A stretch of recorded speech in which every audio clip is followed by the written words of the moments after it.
What's up guys, Asian here again with another build video, and today we're going to be going over the Stamina DK two-handed build here. So just like the previous two-handed Stamsork video, we will not be going over gear, we won't be going over the character sheet. All that information is covered in a separate video which you can find up in the upper right hand corner, way over there in that corner of the video, should be popping up just around now. So this particular video, just like the Stamsork video, is going over simply just the skills that we're using, along with any sort of replacements you might want to consider making, as well as going over the rotation and of course the 21 million W parse, so you guys can get an idea of the amount of DPS that we're able to pull here. So, not much to talk about here. Might as well just get straight into the actual build itself. Stam DKs are fairly decent, and the two-handed build is definitely a really good option for anybody who wants a little bit of additional cleave damage. Two-handed builds, generally speaking, have better cleave than other dual-wield builds. So in terms of skills, so this is the skill bar that I have and what I found to be the best. So we have Carve, Executioner, Venomous Claws, a Noxious Breath, Molten Whip, Flawless Dawnbreaker.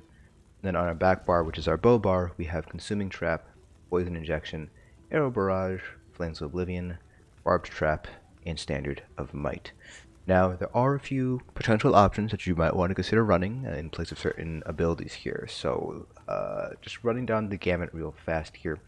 Molten Whip here on the front bar is definitely the spot that you want to flex certain abilities out.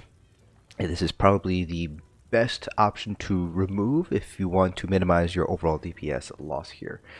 So in terms of what you would want to replace this with, most people would like to obviously to have some sort of self-heal. DKs unfortunately don't really have a very good self-heal, at least DK DPS, because Dragon Blood, Coagulating Blood, and Green Dragon Blood, they both heal basically a percentage of your missing health, which isn't all that much. So if you want a self-heal, your best bet is to go with Echoing Vigor or Resolving Vigor. Now, both of these will stack on each other. However, obviously you can't give other people Resolving Vigor, so only Echoing Vigor technically stacks with each other. So Resolving Vigor would just refresh that buff on you, so you're not really getting more just by spamming Resolving Vigor, versus Echoing Vigor, which if you have a lot of stamina DPS and they're all spamming it, or they're all using it, then you get multiple ticks of Echoing Vigor at the same time. Echoing Vigor does not tick for quite as much per tick, so in this case it only ticks for about, I believe it ticks every 2 seconds, so it's about 2.4k health every 2 seconds, versus Resolving Vigor, which ticks for pretty much the exact same amount, just over 4 seconds, just generally speaking going to be a little bit faster to heal you up. So most people prefer Echoing Vigor. That being said, if you're the only stamina DPS, it might be more beneficial for you to run Resolving Vigor instead for your personal self-heal. You could, of course, still run Echoing Vigor even if you are the only stamina DPS. Just keep in mind that it's not going to be quite as bursty as Resolving Vigor this way. But some other abilities that you might want to consider running. Not too much in terms of DK lines. Most of these are really not really good for stamina DPS. But under the two-handed line, you can run the other morph of Cleave, which is going to be Brawler, which gives you a damage shield. It's actually pretty decent, the damage shield. But by using Brawler, you also end up losing additional bleed that Carve provides. So you would be losing a fair amount of DPS if you decide to use Brawler instead of Carve. Brawler is useful in progression kind of content where you might need additional damage shield in order to be a little bit more survivable. But again, you are giving up a little bit of DPS by doing so. Same thing with Reverse Slash. You can go with Reverse Slice instead of Executioner. Executioner will do more single target damage. I mean, it's 300% more versus 400% more. So it is going to do more damage. However, much in the same way that Carve is better for Cleave compared to Brawler, Reverse Slice is better for Cleave compared to Executioner. Other enemies take 78% of the damage inflicted to the primary target, which, if you consider if you're hitting something with a very low health, is a lot of damage, a lot of splash damage. So Reverse Slice is actually can be very, very powerful in trash pulls. So you can pick whichever morph you prefer to run here. Now, we are not running Wrecking Blow, mainly because we have Noxious Breath as our spamble, and then when we get to around 35% health, we can swap to Executioner instead. So you don't really need a Wrecking Blow. There's not that much space here on our bars here, because we still want the bleed from Carve, we still want Executioner for Execute, then obviously we have Venomous Claws and Noxious Breath, and we want Molten Whip, even though it was nerfed, The additional weapon damage that we're getting from Molten Whip is still fairly decent, so Wrecking Blow doesn't really make much sense here. Replacing it with Molten Whip, DPS did end up going down a little bit here. Same thing with Stampede. Stampede might actually be a decent replacement for Carve if you were running Brawler. You could just run Stampede instead. It's a little bit wonky because it is technically a gap closer, so even if you are right up against the boss, it will still hit, even if you're right up against the boss here, but it's going to be a little bit weird because it pushes you right at the very edge of the boss's hitbox, and some bosses, their hitboxes are actually larger than the actual character model. So what that happens is, let's say this is the hitbox and you're in here, it'll actually shoot you out of the hitbox over here instead. So a little bit wonky there, so just be mindful of that if you decide to use Stampede. Stampede is not quite as strong as Carve though for the bleed damage, so generally speaking you will be running Carve rather than Stampede here. Other abilities, not much here. If you need a source of major evasion, you can run Elude or Shuffle. Either morph is perfectly fine. Shuffle will give you immunity to snares and mobilizations, and also removes whichever ones are already on you, so that might be more useful. But Elude lasts for a much longer period of time and gives you major expedition, which is also quite useful in certain fights, so either morph is fine there. Under the Fighter's Guild line, Ring of Preservation is pretty decent here for a self-heal as well as a source of minor protection.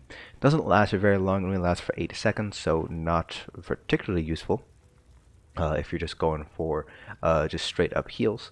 Though it actually does tick for quite a bit, so 625 every half second for about 1.2k every second. So in those sort of scenarios where you want high healing along with the minor protection, Ring of Preservation is actually pretty decent here.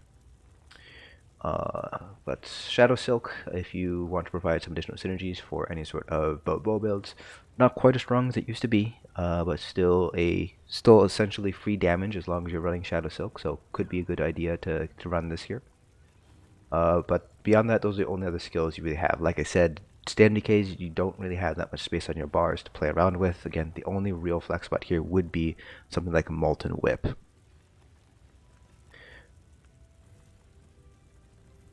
Alright, so that's pretty much covers all the skills, so now let's go ahead and talk about the rotation. The rotation itself is fairly straightforward, fairly simple, and relatively static. So back bar pretty much remains exactly the same between a dual-wield build and a two-handed build, because none of our skills have actually changed. We still have Trap, we still have Flames of Oblivion, Hail, Poison Injection, Soul Trap. It's the front bar which kind of varies a little bit here, mainly because we have the Executioner, which does less damage than the initial hit of Noxious Breath. So we'll be using Noxious Breath as a spammable up until around that 35% health threshold. At that point, the amount of damage that Executioner does will be more than the initial hit of Noxious Breath, and so we'll swap over to Executioner instead. So the general rule of thumb here is to basically start off with Rearming Trap.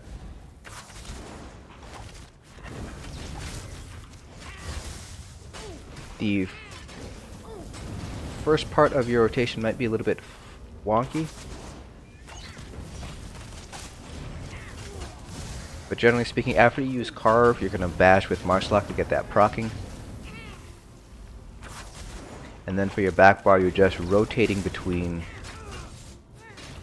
using Trap or Flames of Oblivion, whichever one happens to be down. So you can see here, we use Trap on this particular rotation. And then on this next time on my back bar, we're going to be using Flames of Oblivion instead. And that's pretty much it. It's a pretty static rotation, like I mentioned. The only weird part is going to be in the beginning here, just because you did see me use Trap before it ran out, and that's just to offset Trap and Flames of Oblivion. So it ends up being a static rotation there. But once you have that down, pretty simple. Then once again, once you hit around 35% max health or so, that's when you want to swap over to Executioner. So Noxious Breath does 7 to 43, Executioner does 4 for 73, but it does more damage once you get below 50% health. So if you just do the quick math, you do want it to be about 100% more damage. So you get about 8% additional damage for every 1% missing. So at around 40%, you're hitting at about 80% more. So we're sticking it around 35% to give us a little bit of wiggle room here. So that way we can guarantee that Executioner always does more damage than the initial hit of Noxious Breath here. So other than that, that's pretty much it. Molten Whip you're obviously not going to use. It's just here for the Seething Fury stacks. While you are using Noxious Breath as your spamble, you should be getting almost complete stacks of Molten Whip while you're on your front bar, so that should help out your damage on the front bar here. Now you will obviously not be using Flawless Dawnbreaker. This is just here for the additional 3% weapon damage from the Fighter's Guild passive.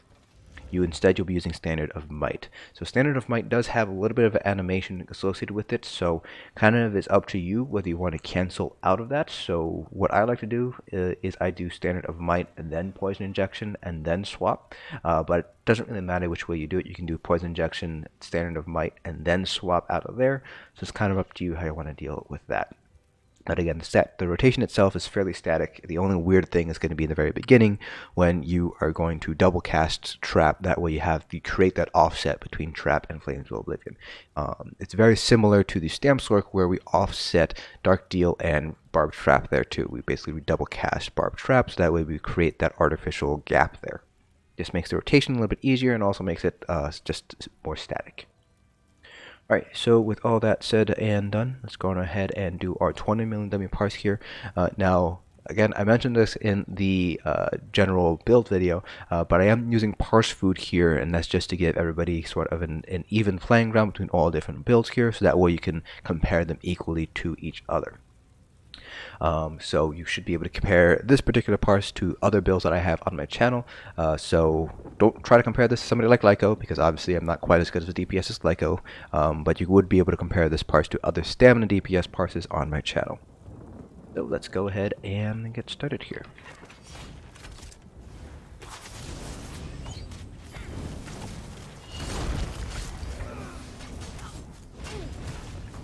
It's important to remember that if you are running Lokkestiiz front bar like I am here, only activate your synergies on your front bar. Otherwise you will not be getting the Major Slayer from Lokkestiiz.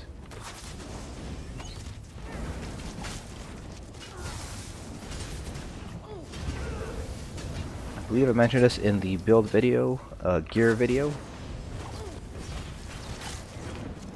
But you will want to rebind your interrupt key to a different key here. I have it bound to one of my mouse buttons, just to make it a lot easier for you to use Maarselok.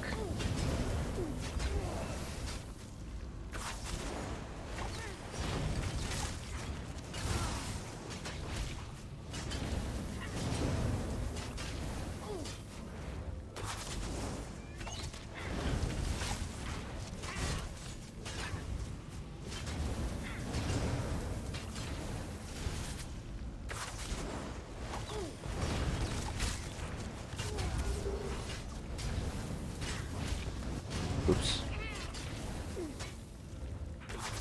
A little bit of a brain fart there.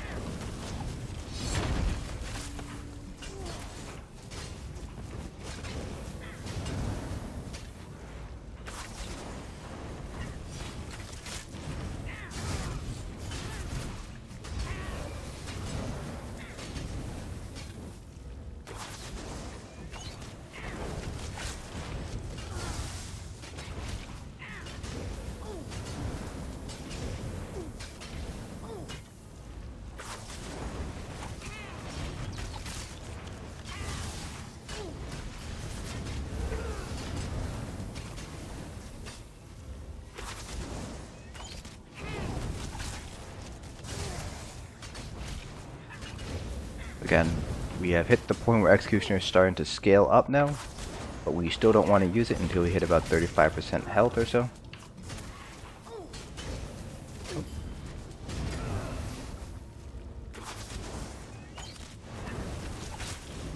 Because at this point, Noxious Breath is still going to be the stronger spamble here.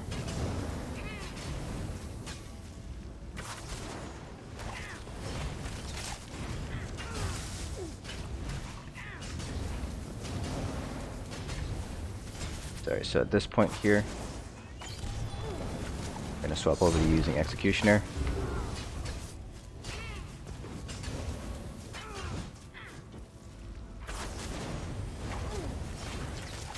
So at this point here, we're actually going to hold off on re-upping Venomous Claws and Noxious Breath until we need to go back to our back right here. So you see that we end our front rotation with Venomous Claws and Noxious Breath. That just gives them more time to run, letting them hit for a little bit longer and hit a little bit harder in the case of Venomous Claws here.